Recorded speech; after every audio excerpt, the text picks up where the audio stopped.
رسول پاک صلی اللہ علیہ وسلم احساس والے نبی ہیں، اور احساس حضور نے امت کا کیا، احساس والی زندگی گزاری، ہر لمحہ محبوب پریشان رہے۔ نبی پاک صلی اللہ تعالی علیہ وسلم کی حدیث اور روایت کرتے ہیں حضرت سلمان فارسی رضی اللہ تعالیٰ عنہ، اور ساتھ ہیں سیدنا بلال حبشی رضی اللہ تعالیٰ عنہ۔ فرماتے ہیں ہم نہ گھر سے نکلے، حضور نے فرمایا ذرا جلدی چلو، ایک ضروری کام ہے۔ فرماتے ہیں بڑی تیزی کے ساتھ آج روٹین سے ہٹ کر محبوب نے تیز تیز قدم مبارک اٹھائے، تیز تیز، اور فرماتے ہیں ایک گلی ہم نے کراس کی، دوسری گلی میں جو پہنچے تو پھٹے پرانے کپڑے، سادی سی بی بی، اور حالت بتاتی تھی کہ بیچاری کسی غریب گھر کی ہے۔ وہ سڑک پہ کھڑی تھی اور رو رہی تھی۔ میرے کریم رسول نے فرمایا بلال اسے پوچھو کیا مسئلہ ہے، کیوں روتی ہے؟ تو حضرت سلمان عرض کرتے ہیں میں نے کہا حضور میں پوچھ لیتا ہوں، آپ جائیے، کام بڑا ضروری ہے جو نکلیں، میں معلومات کرتا ہوں۔ تو محبوب نے فرمایا نہیں، اس کے آنسو پوچھنے سے ضروری کوئی کام بھی نہیں، پہلے اس کی داد رسی ہوگی، اسے پہلے پوچھا جائے گا۔ روتے نہیں رہتے لوگ گھروں میں، لوگ گزر نہیں جاتے چپ کر کے؟ کتنے لوگ تڑپتے، کون احساس کرتا ہے؟ نبی پاک سید عالم صلی اللہ علیہ وسلم رکے اور اس خاتون سے پوچھا کیا بات ہے؟ اس نے کہا کہ بات کوئی بھی نہیں، میرا ایک ہی موٹا سا مسئلہ ہے۔ کہا وہ کیا؟ کہنے لگی میں غریب ہوں، اور غریبی بذات خود بہت بڑا گناہ ہوتی ہے، لوگ بڑا جرم سمجھتے ہیں اس کو بذات خود۔ میں نے شروع میں کہا نا کہ مذہبی سٹیج کی بھی صدارت غریب آدمی نہیں کر سکتا، کیونکہ غریب جو ہوا جد کول دتھی ہونی انہیں نیڑے بہنا ہے نا جی، جد کول نہیں انہیں تو پیچھے جا کے بہنا اینڈ تے جد کول کیڑا دتھی ہے۔ اس سٹیج پہ بھی غریب آدمی کی صدارت نہیں ممکن ہو ہی نہیں سکتا۔ میرے رسول پاک سید عالم صلی اللہ تعالی علیہ وآلہ وسلم نے فرمایا پہلے اسے پوچھو کیا مسئلہ ہے۔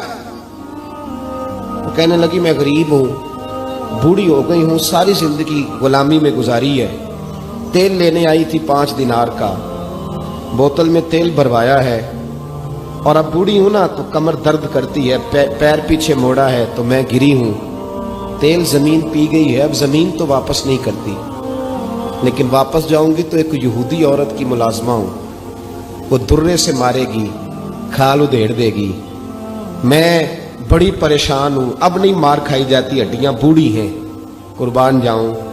حضرت بلال کو حضور نے حکم دیا، فرمایا دوڑ کے گھر جا 5 دینار لا۔ فرماتے ہیں 5 دینار لائے، تیل خرید کے دیا، وہ پھر رونے لگی۔ فرمایا آپ کیوں روتی ہے؟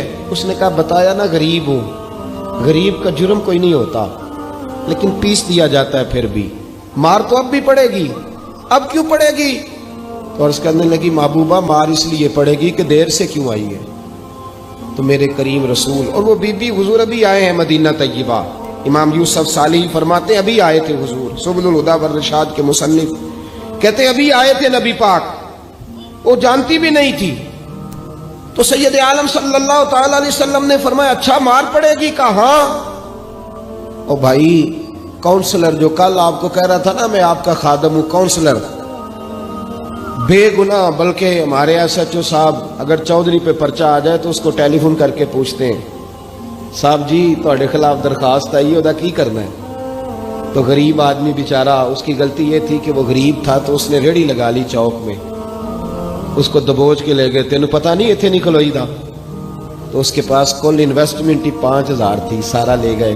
پھر وہ کونسلر صاحب کے پاس چلا گیا، سر میرے نال چلے آ دے ذرا میں تھانے جانا ہے۔ انہوں نے کہا گڈی کرائی آ، پیسے ہیں نہیں ایویں تھانے جائیدا ہے۔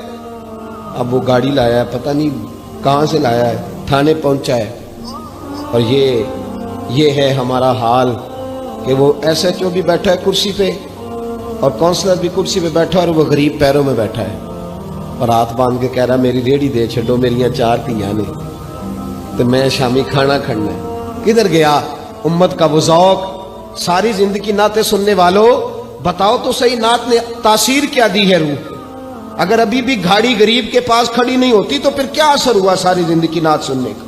میرے مصطفیٰ کریم سید عالم صلی اللہ تعالی علیہ وسلم نے فرمایا اس خاتون سے یہاں کونسلر ساتھ نہیں جاتا، کہتا ہے کر دیا ٹیلی فون، سویرے 9 بجے پہنچ جانا، اور کائنات کی سب سے معزز شخصیت حضرت سیدنا بلال حبشی رضی اللہ تعالیٰ عنہ فرماتے ہیں میرے نبی پاک نے فرمایا بی بی چل میں تیرے ساتھ چلتا ہوں.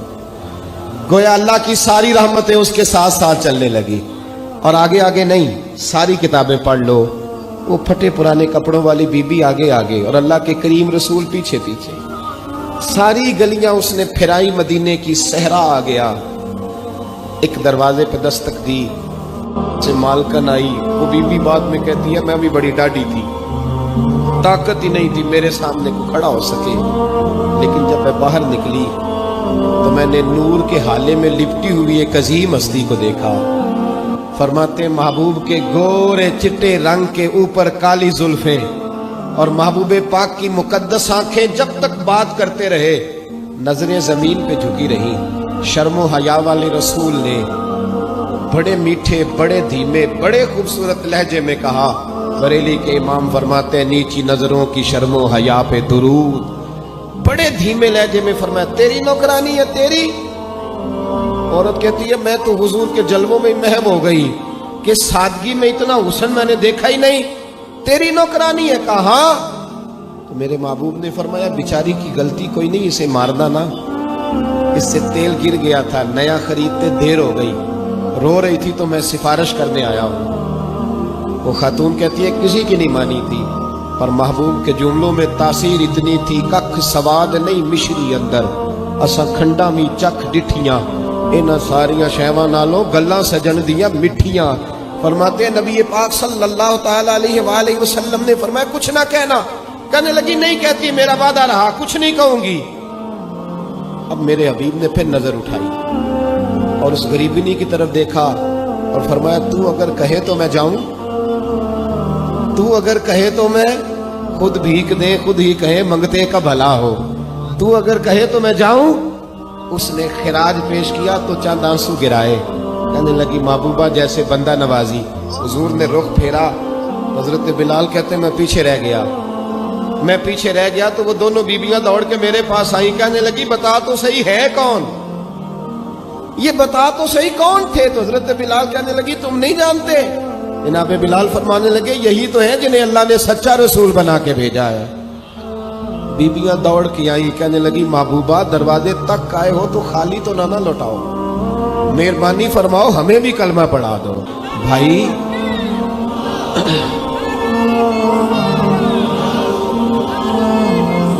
اگر دولت احساس ہے نا پھر تو زندہ ہے. جو زندہ ہوتا ہے اس میں لچک ہوتی ہے، جو مر جاتا ہے وہ اکڑ جاتا ہے. اگر زندگی ہے تو پھر احساس ہونا چاہیے. اگر تیرے اندر زندگی ہے تو پھر احساس ہے، اور اگر تیرے اندر احساس نہیں رہا نا تو پھر زندگی زندہ دلی کا نام ہے.